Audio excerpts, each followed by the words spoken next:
Hello there, it's me once more, a third YouTube video. You're probably thinking, well, he's done 3 of these things now, he's probably in a position of better editing, fancy opening credit sequences from the film edited in to make it even more impressive. No, none of that, it's just going to be me talking at the camera for about 10 minutes again in a slightly poorly put together way. But you might get some jazz hands every now and then to make it a bit more visually interesting. But what we're going to talk about today is the original 1986 The Transformers, the movie, from my weekly website's blog. Normally I write these things, it's a bit of jazz hands there. But I thought, for a change, I'll try a video talking about it, mainly because I've written so much on Transformers in the last few weeks. It's just a bit easier to sit here and waffle for 10 minutes rather than write it all down. This may get to be quite a dull video before the end, so I do apologise if you went tuning it out. But the 1986 film, released when Transformers was at the peak of its original popularity, pretty much killed it stone cold dead, especially in America. A massive box office flop. Critically mauled. If you go to the TF Wiki page for the film and look at the original review quotes for including from there, they do pretty much read like the sort of reviews for Michael Bay films get now. So we'd had the disadvantage of being critically slagged off, but at the same time not making lots and lots of money like the Bay films do. It was stuck in the worst of all worlds. But since then, it has gone on to sort of become a cult classic, mainly thanks to the rental video market, especially in the UK, which is how I think just about all British kids of the time have seen it. And it's got to be re-evaluated as a very fun, very well-loved post-pub classic. Mainly because, of course, sort of people who are Transformers fans now are going to be the ones who were most likely to have stayed the course at the time anyway. But in reality, big flop. Pretty much nobody went to see it. Killed the Transformers stone cold dead, and took a long time for it to really claw itself back. Again, especially in America. In Japan, it didn't get there until a few years later, so it didn't quite have that instant death knell effect. And in the UK, we have the comic, and the film was fairly poorly distributed. It was seen and released very late in 1986, so it didn't have the chance to do as much damage as it did to the franchise in America. So the question is then, how good is it actually? I mean, is it just your childhood nostalgia making it seem good, or was it the critics were incredibly harsh and unfair on it? The truth is, it sort of falls between stools. There's a lot to like about it. It's a very fun film in a lot of ways, but equally it's possible to see exactly why it was such a disaster at the time. And the main reason it flopped so badly, really, is that that sort of thing hadn't been done before to that extent in America. In Britain, films based on TV series were a lot more common because we didn't have a syndication market. So everything from Doctor Who to Quatermass to Love Thy Neighbour ended up getting a film version of some sort in the UK because there was no way to revisit those TV episodes after they'd been broadcast once. In America, you basically had the Adam West Batman movie, the Star Trek films, and not a huge amount else, even in animation. 3 Sunbow films released that year, well, that was supposed to be released that year. Of course, G.I. Joe ended up going straight to video. They created a genre of animated cartoon to film, and you can tell that because the Transformers movie makes a lot of completely and utterly insane decisions that nobody turning a popular toy-based cartoon into a film today would ever repeat. You know, kill all the popular characters, completely change the setting and location, bring in big-name celebrities that most of the target audience aren't going to care about. You know, if you were an 8-year-old kid in 1986, you're not going to be excited about Orson Welles being in a film. And if you're an Orson Welles fan, you're not going to be excited about him being in Transformers. You're probably going to be ashamed and embarrassed if you're a real cinephile. And most of them were. I've seen biographies on Welles that don't even mention his role in Transformers in the Index. It seems to have been a very dark period for proper cinema fans, which is good because proper cinema fans are very dull, horrible people. But so all these mad, insane decisions creating this film that was almost destined to alienate the target audience are small kids. There are all these stories about children and crying in their bedrooms about the death of Optimus Prime and weeping. Oddly enough, I've never seen anyone directly admit to having done that themselves. It's always sort of after-the-fact third-party reports and bits of newspaper quotes from the time. So it's entirely possible that's not true, and no kids went to lock themselves in their bedroom at all. Or equally, it's just that no one will admit to having done it now. But all that stuff definitely made the film financially unviable, and at the same time makes it much more fun and interesting to watch now than, say, the Power Rangers film or the Pokemon movie, because they know what they're doing better. They're safer films, all those ones that were done afterwards. There's none of that sense of mad, crazy adventure that there is with the Transformers film, and indeed the G.I. Joe film as well. I don't know about My Little Pony. I'm not some sort of crazy person who would watch a film like that. We've got to draw the line somewhere.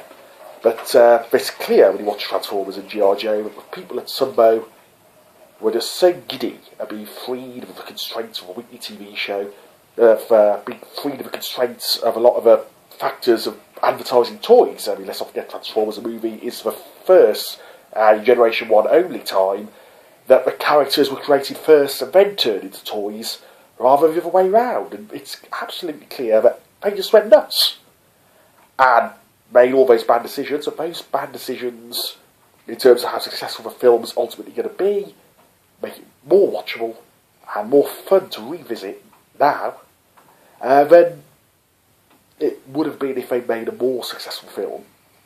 I think the film does have its very strong flaws, despite the madness. I mean, the first 20 minutes, half an hour, really good, and very clever as well. The opening sequence after Unicron eats Litho is a very clever mirror image of the opening of the first episode of the cartoon, with more than meets the eye. It duplicates a lot of the stuff from that opening episode, the Decepticons spying on the Autobots, the launching of ships, the attack on the ship. So when you get to the drastic change where Megatron actually kills all the Autobots, that's a genuinely shocking, horrific moment. And Prowl's eyes, I mean, that's just... when he gets shot, is just that giving me nightmares as a child, because it's hideous. And that is just perfect way of setting up expectations of it being like the series, and then undercutting them. It makes that sequence more horrific. But even if they just killed the Autobots straight off the bat, it's a very well done sequence, as is the entire Battle of Autobot City, helped by a great score from Vince Zacola. But again, it's a lot of fun. Even the songs are fun. You know, we take the piss out of Stan Bush a lot now because he's a desperate man. But they, the touch and dare fit the tone of the film very well, and they're a lot of fun. And the big battle between Optimus Prime and Megatron is iconic. Genuinely iconic. Probably the first time those two characters had been in animation. And it set the tone. That sequence is everything that Optimus Prime is in Michael Bay films is took from that sequence. This big, unstoppable force of nature, who, yes, will be prepared to shoot an offensive and defeated enemy in the head. That is from the original film. That is something a lot of people don't like in the Bay films, even though it's one of the most famous things, short of dying, Prime ever did in the original cartoon. It's very much a component of Peter Cullen's take on the character. So everything up until Optimus Prime dies is about as perfect as a Sunbow animated cartoon is ever likely to get. It's just very well done. It's after Prime dies, things go a bit tits up, because the focus of the film gets a bit lost. So, everything that happens between them leaving Earth in 2 ships and arriving at Cybertron in 2 ships could be cut out of the film entirely. There's only one plot-related thing that happens there, and that is Galvatron taking the Matrix from Ultra Magnus. Otherwise, everything on Junk, everything on Quintessa, you could cut out quite easily, and it becomes a very episodic film. I don't know if it was made with the thought that they would eventually edit it down into TV episodes, But it certainly fits what they did to it for the 5th season of the cartoon very well, because there are very clearly defined separate plots in there that don't really do anything except make up the time. That's not to say that there's not a lot of good stuff in those bits. I love the quintessons, I love the very cynical, sarcastic, judicial system, but equally it's not really anything to do with the film. Even the new characters who are introduced don't really do anything after their introductory scenes. In fact, as the film goes on, the focus narrows quite badly. Characters just sort of disappear, like Blaster, or they're reduced to non-speaking extras. Ultra Magnus, Perceptor, Blur don't speak after they leave Junkion. Even though Ultra Magnus is still supposed to be in charge at that point, he's just reduced to standing there on the Junkion ship, just looking slightly puzzled, as if he's a bit embarrassed about having been defeated so easily within 5 minutes of becoming leader. So, but once they get to Cybertron, things do pick up again. The battle against Unicron is very well done. Some lovely little bits there. Especially love him glancing through the windows of Junkion's ship as he's crushing it. That's a very well done visual. At the end of the film, there's rally round. The sequence of Galvatron throttling Rodimus, the Hot Rod rather, the spoilers, ruined the ending there for you if you've not seen it. There's a whole very well done fight, nearly at the level of a Megatron Optimus one.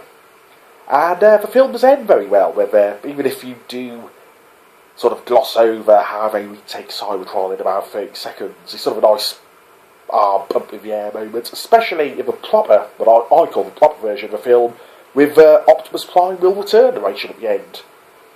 But if it's just that sort of half hour in the middle that stops the film being quite as good as it could be, despite the fact there's a lot of mad, good stuff in there. In terms of other stuff, the performances are generally very good for both the regulars and the celebrity actors. There's a couple of places where Leonard Nimoy is clearly just done one take and they've not got a time to do another take, where he's just reading the script with no emotion. Ironically enough, his most famous role.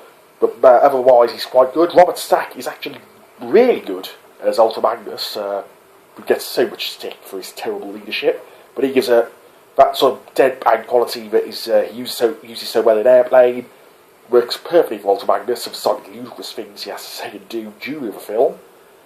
Judd Nelson as far as Hot Rod.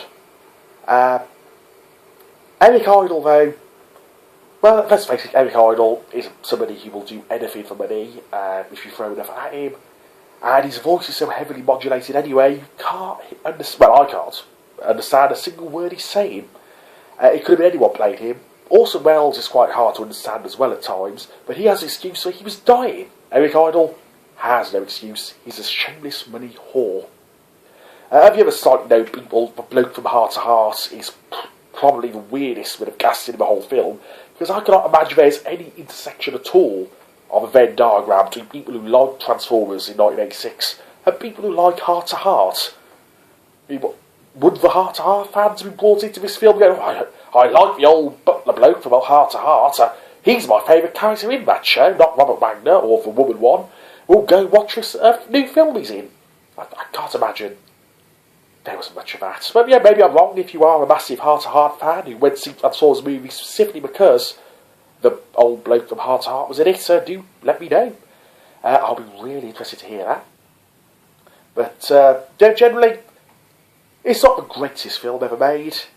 It's not even the best Transformers film ever made from a totally objective point of view. But thanks all those times we rented it from a video shop and even had our own pirate copy made by my granddad. No, don't tell the police. It's wired into my soul, as it is, I'm sure, for many of you watching. We can forgive it a multitude of sins because it is such an important part of our childhoods, and it does have so many nice moments. Especially, there's a lot of snappy dialogue in there as well. Presumably, that's down to Ron Friedman, who was the dialogue editor of the first 2 seasons of the cartoons, having that good ear for a snazzy one-liner, responding one things, he, rather than Flint Dille, brought to the script. There is that controversy at the moment in that Flint Dille has said for years pretty much the whole of the final film was his, while Ron Friedman has just recently done an interview saying that no, it was all his, and Flint Dille didn't do any of it. Who do you believe? Who cares, to be honest? There's a lot of egotism in the behind the scenes of Transformers, of the original cartoon and comics. It's probably just best to ignore everything they say, to be honest, unless it's Don Glutt, who is so incredibly cheerful in admitting that he didn't give a toss when he was writing any of it. God bless him. But if you're looking to watch Transformers a movie, I assume it's a crazy situation for anybody watching this hasn't seen it or doesn't already own a copy. In the UK, I would certainly recommend the Ultimate Edition DVD in its snazzy tin. Before they had steelbooks, really, so it's just a normal DVD in a tin. Ooh. 2 discs, lots of special features, including a commentary from Mr. Chris McFeely that is incredibly in-depth. I don't think he breathes once whilst he's recording it. And you also get on the second disc the British version of the film with a rank gongman and the proper opening narration. The opening narration, I think, works better for the film in terms of explaining the setup to new viewers. The actual film, the American edition of the film, just drops you in it and assumes you already know what the setup is. Even though, of course, it has all that casting that is designed to bring in people who don't normally watch Transformers. So it's a bit of a mixed message of the American edition of the film.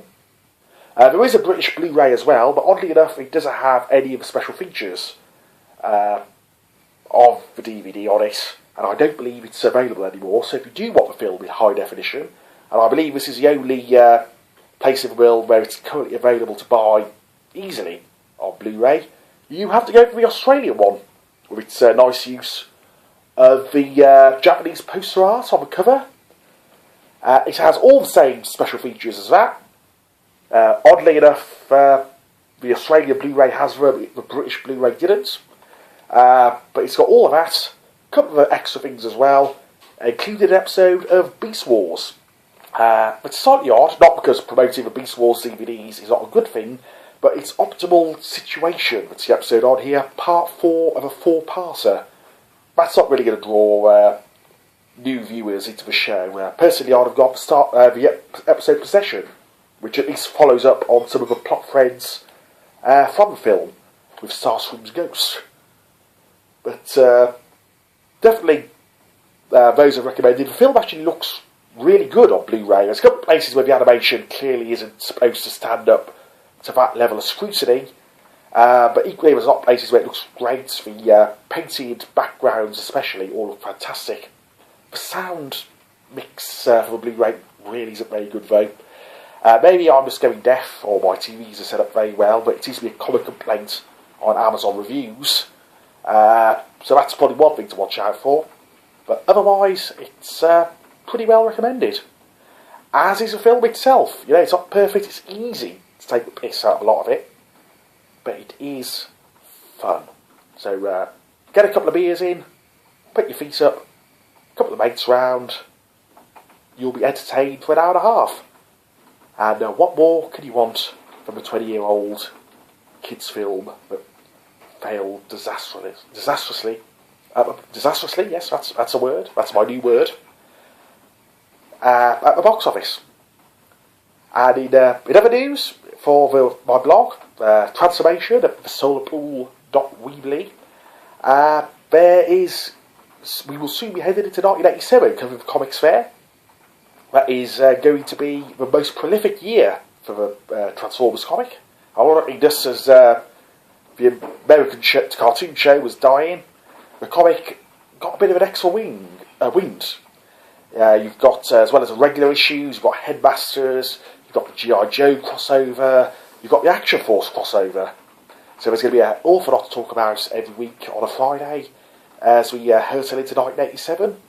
And we'll also be doing stuff such as the Transformers the 3D comic and a couple of other things as well. So I hope you'll all continue to join me on the quest into the comics' third full year of life. Assuming this very odd video hasn't completely put you off ever visiting my site ever again. But this is Stuart Webb from Solar Pool signing off. There's not going to be any great dramatic ending here. It's just going to be reaching over and turning off finger of the button. So I hope you all have a good evening, day, afternoon, or whatever it is where you are.